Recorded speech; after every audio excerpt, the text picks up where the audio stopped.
हाय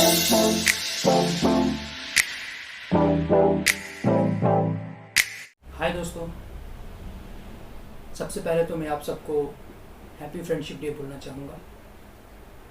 और मैं चाहूँगा कि आज आपकी और मेरी एक दोस्ती हो जाए। दोस्तों, आज मेरा पहला व्लॉग है और मेरे शायद अगर मैं गलत नहीं हूँ तो मेरा यूट्यूब चैनल का आज पहला दिन है।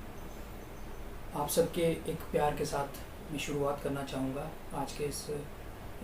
ब्लॉग का और अपने एक आगाज़ करना कहूँगा कि अपने इस यूट्यूब चैनल का, जिसका नाम मैंने GD लॉ एडवाइज़र रखा है। दोस्तों, मेरा नाम गगनदीप है और मैं जम्मू कश्मीर के जम्मू ज़िले से ताल्लुक़ रखता हूँ, यानी कि मैं रेज़िडेंट हूँ जम्मू कश्मीर का। और दोस्तों, आज शायद लॉकडाउन में हम लोगों के पास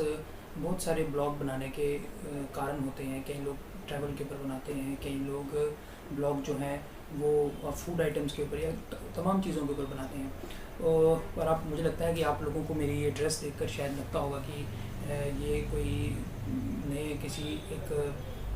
एक्सपीरियंस या किसी एक प्रोफेशनल लाइफ के ऊपर कुछ या किसी एक प्रोफेशनल थीम के ऊपर ये अपना ब्लॉग शुरू करने वाला। तो दोस्तों, बिल्कुल सही सोच रहे हैं।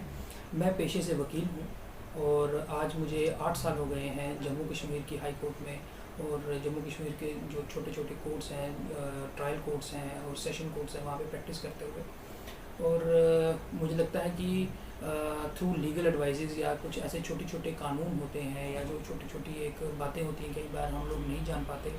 कि वो क्या हैं, कैसे हैं, और कई बार नए कानून आ जाते हैं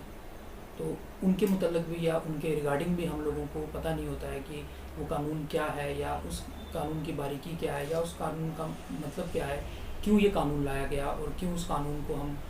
कैसे हम इस कानून को हम इम्प्लीमेंट करेंगे या कैसे ये हम पर हमें जो है ये एक एक्यूज़ बना देगा या हमें एक गुनहगार बना देगा। तो इन सभी तमाम बातों को इस ब्लॉग में, जो मेरा ये यूट्यूब चैनल है, उस ब्लॉग के थ्रू हम लोग डिस्कस करेंगे। और कोशिश मैं ये करूँगा कि रोज़ के रोज़ कोई ना कोई एक नई वीडियो डालूँ। अगर रोज़ ना हो पाए तो कम से कम एक हफ़्ते में आपको 7 दिन के बाद या हफ़्ते में एक बार मैं आपको कम से कम एक वीडियोस जो हैं अपनी पोस्ट करूँगा और कुछ ना कुछ एक नया कानून या कोई एक नई जानकारी कोशिश करूँगा आप सबको प्रोवाइड करने की। लेकिन दोस्तों, आज का ब्लॉग शुरू करने से पहले मैं सबसे पहले धन्यवाद कहना चाहूँगा या कहूँगे कि I am very much thankful to one of my friend, जिनका नाम है श्री गोविंद शर्मा जी, जिनका एक यूट्यूब चैनल भी है गैजेट गुरु जी के नाम से, और आजकल वो एक ट्रैवलिंग और फूड के ऊपर भी ब्लॉगिंग कर रहे हैं। उन्होंने शायद मुझे काफ़ी इंस्पायर किया कि आप भी एक लीगल प्रोफेशनल हैं तो आपको भी एक यूट्यूब चैनल अपना चलाना चाहिए, क्योंकि जो कानून में बहुत पुरानी एक कहावत है और बहुत सारे लोग उसको शायद जानते भी होंगे या शायद नहीं जानते होंगे। कहते हैं कि ignorance of law is no excuse, यानी कि अगर आपको नहीं पता है कि कानून क्या है तो ये आपका कोई एक डिफेंस नहीं हो सकता, आप इससे बच नहीं सकते। जुर्म किया है तो जुर्म किया है, तो आपको पता होना चाहिए कि जुर्म क्या है और क्या जुर्म नहीं है। तो इसी के साथ आज का हम पहला ब्लॉग अपना शुरू करते हैं। और आज का जो मेरा पहला ब्लॉग का जो पहला एपिसोड है या पहला दिन कहें या मेरे शुरुआत कहें, तो जम्मू कश्मीर से बिलोंग करता हूँ, तो शायद पिछले कई दिनों से आप लोगों को जम्मू कश्मीर कहीं ना कहीं तरीक़ों से आपके सामने आता था। कई बार यहाँ पे मिलिट्री अटैक्स होते हैं या कई बार आज रिसेंटली अभी यहाँ पे बहुत सारे ड्रोन्स पकड़े जा रहे हैं जो कि हमारे पड़ोसी देश जो है हमारा पाकिस्तान है वहाँ से आते हैं, उनकी गतिविधियाँ होती हैं, उनसे आता है। और उससे पहले जब हमारा देश आज़ाद हुआ 1947 में, तो कैसे हमारे स्टेट के हालात क्या थे और क्या हुए, अब क्या हैं और कैसे होंगे, तो उसके ऊपर हमारा ब्लॉगिंग। और मेरा जो आज का टॉपिक है वो है the Jammu and Kashmir reorganisation act 2019। तो आइए दोस्तों, शुरू करते हैं आज का पहला एपिसोड।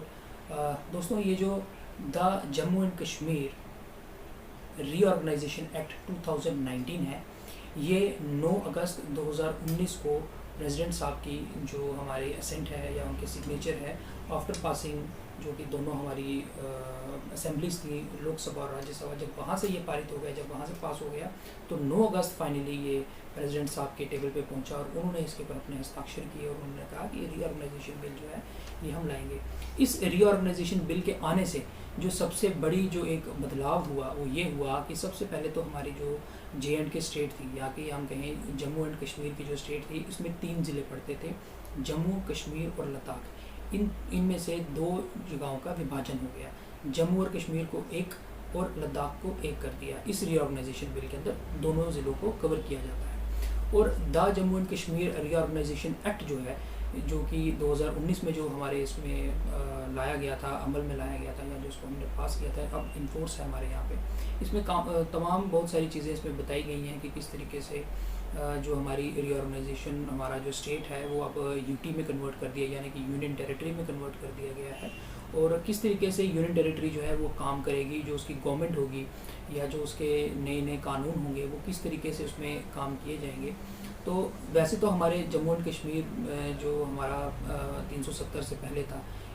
अच्छा 370 से मुझे एक और बात याद आ रही है कि 370 जो है वो 1947 के बाद लाई गई थी, क्योंकि जब देश आज़ाद हुआ बहुत सारी प्रिंसली स्टेट्स थी, उन्होंने अपने आप को बोला कि हम भारत की जो सेंट्रल गवर्नमेंट है उसके सामने हम अपने आप को सरेंडर करते हैं। तो कुछ देश माफ़ कीजिएगा, कुछ जो स्टेट्स थी, जो प्रिंसली स्टेट्स थी, जहाँ पे राजा महाराजा थे, उन्होंने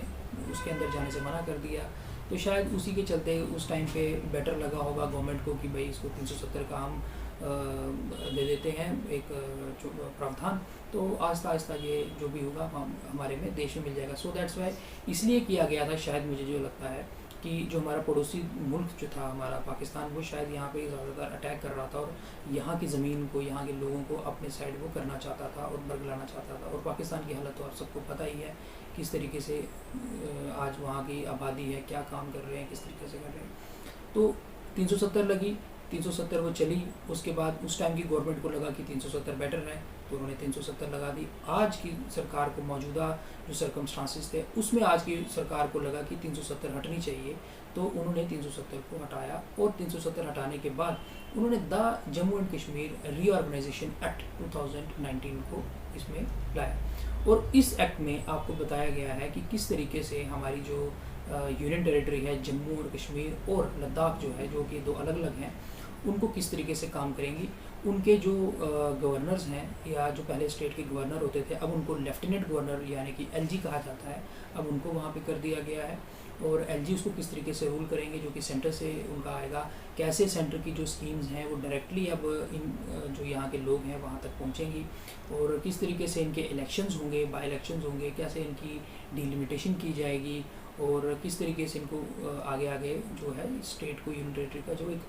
काम करने का तरीका है, या जो एक वर्किंग स्टाइल है, वो किस तरीके से होगा। दूसरा इस चीज़ में, इस एक्ट में ये बताया गया है कि जो पुराने जम्मू एंड कश्मीर के जो कानून थे, जो कि 1947 के बाद या 1950 के बाद, 1950 के बाद या 1956 के बाद जितने भी अमेंडमेंट्स थी, जितने भी नए कानून थे, चाहे वो गवर्नर साहब से आए या चाहे वो आपके प्रेसिडेंट साहब से आए या JNK की जो उस टाइम की मौजूदा सरकारें थी उन्होंने बनाया, उन सबको उन्होंने खारिज कर दिया। लेकिन एकदम से पूरा खारिज नहीं किया। कुछ ऐसे कानून हैं जो अभी भी पुराने जो हैं, जो जम्मू कश्मीर में पुराने बने हुए थे, वो चल रहे हैं, और कुछ नए कानून जो हैं उसमें इंट्रोड्यूस किया गया। और ये बात बड़ी एक सोचने की है कि सेंट्रल गवर्नमेंट के जो एक्ट्स हैं, जो कि जम्मू कश्मीर के अलावा जो बाकी स्टेट्स में पहले 370 से पहले जो प्रिवेल करते थे, वो सारे के सारे यहाँ पे नहीं हैं।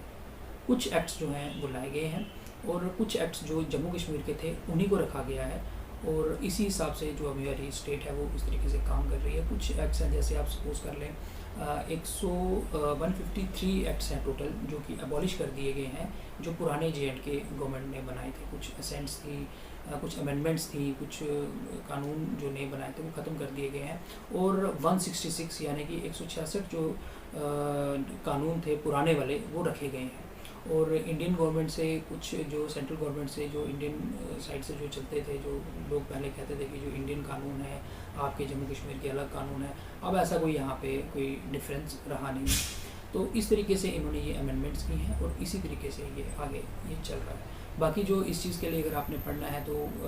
इसमें बहुत सारी किताबें हैं, बहुत सारे आपके अमेंडमेंट्स हैं, आप देख सकते हैं कि प्रॉपरली पर्टिकुलरली कौन सी सेक्शन जो है वो यहाँ पे है, कौन सी नहीं है। मैं लिंक अपने डिस्क्रिप्शन बॉक्स में दे दूँगा। और सबसे ये मैं आज अपील करूँगा और सबसे यही मैं एक रिक्वेस्ट करूँगा कि ये मेरा यूट्यूब चैनल है, इसको प्लीज़ आप सब्सक्राइब कर लें और बाकी वीडियोस के लिए हमसे जुड़े रहें।